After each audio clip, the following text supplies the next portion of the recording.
Okay, so you can see these steps. I've stepped in and beyond, expanding the black here by one. Then I've gone 1, 2, 3 warps over. Then I turn here, and then I turn here. So we're essentially creating the very top of that black upper part of the nostril.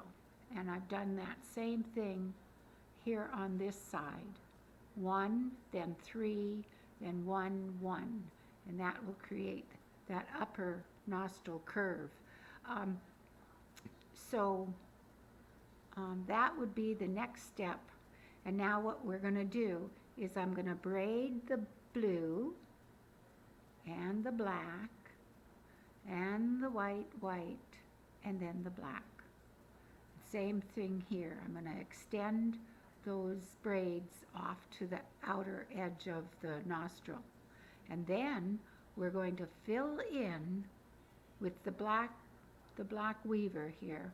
I'm going to fill in and expand, come back, expand 1, come back, expand 3, come back here, expand 3, then expand, then expand 1, and that will be when the side starts happening. So that's the next step on creating that upper nostril.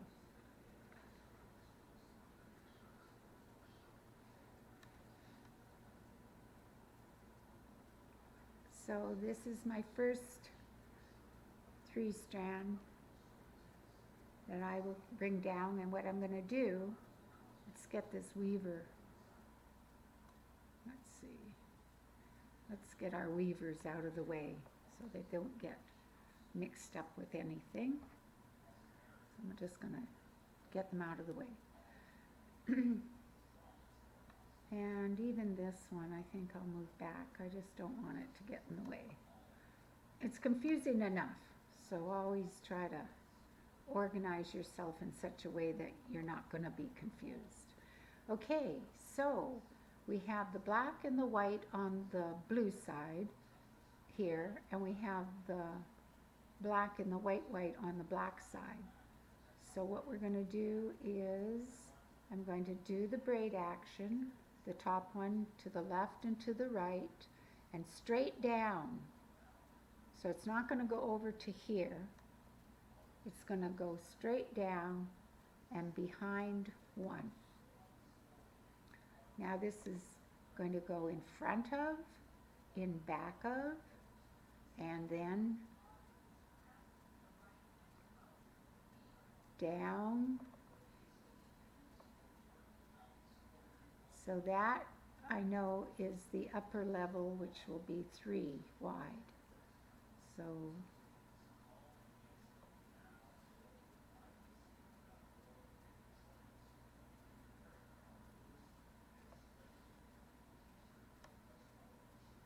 now this 3-strand that I'm working right now, it stepped over here, and then it's going to nestle right there. It's not going to go beyond that last step. It's not going to, what I call the floor. It's not going to go to the floor. It's going to stop right there. And then it's going to be followed by the black 3-strand.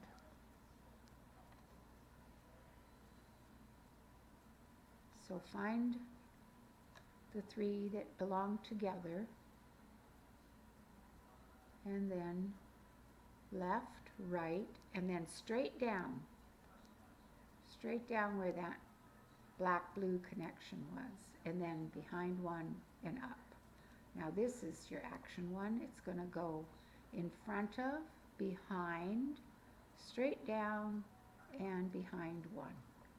So that's the rule, is to, when you're moving these shapes, that you only go in increments of 1 warp. You're traveling behind just 1 warp.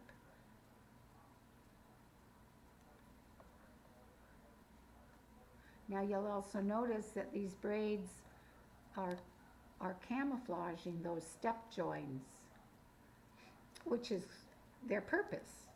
But it's important to know and remember those step joins. And sometimes when I'm working on a big robe, I'm just going to write them down. I'm going to say 1 over, 3 over, 1 over, and 1 over. So I'll usually write those down so I don't forget. So then it's followed with the white 3 strands. So I grab those whites, left, right, and straight down, and over behind 1 warp. Then this is now the action one, and it's going to go in front of its partner, the middle one, in back of the front one, down where that front one came up, and behind one and up.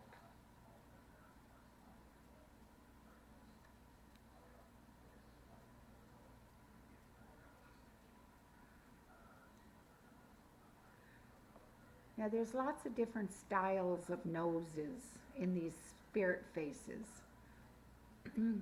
Sometimes these 3 strands, these white 3 strands, don't start further up the nose. They start, sometimes they'll start right here.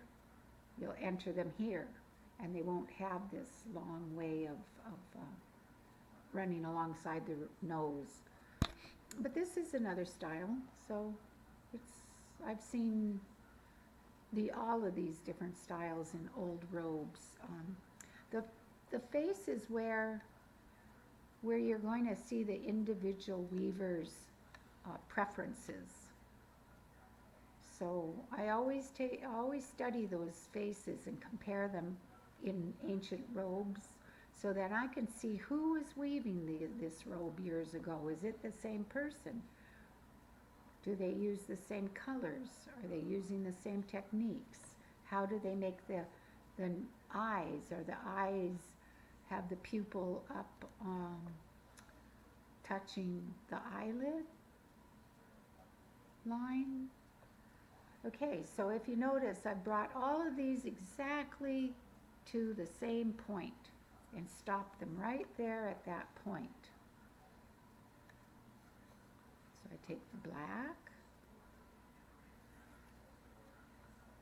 and left, right, and then straight down, and this one goes in front of the middle and back of the front one, down where that front one came up and behind one.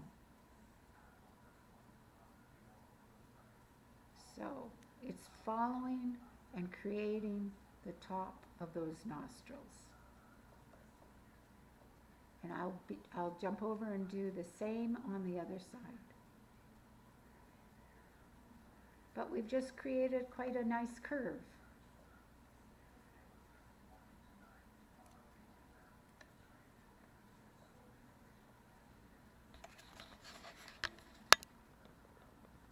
So here I've filled in the black, extending just as I had expanded, and then I'm working now on the inner septum of the nose. So I went back and forth. I left the high point of the nostril as too wide. Thank you so much for seeing this demonstration, and we'll see you soon. We'll finish this nose the next time. Thank you.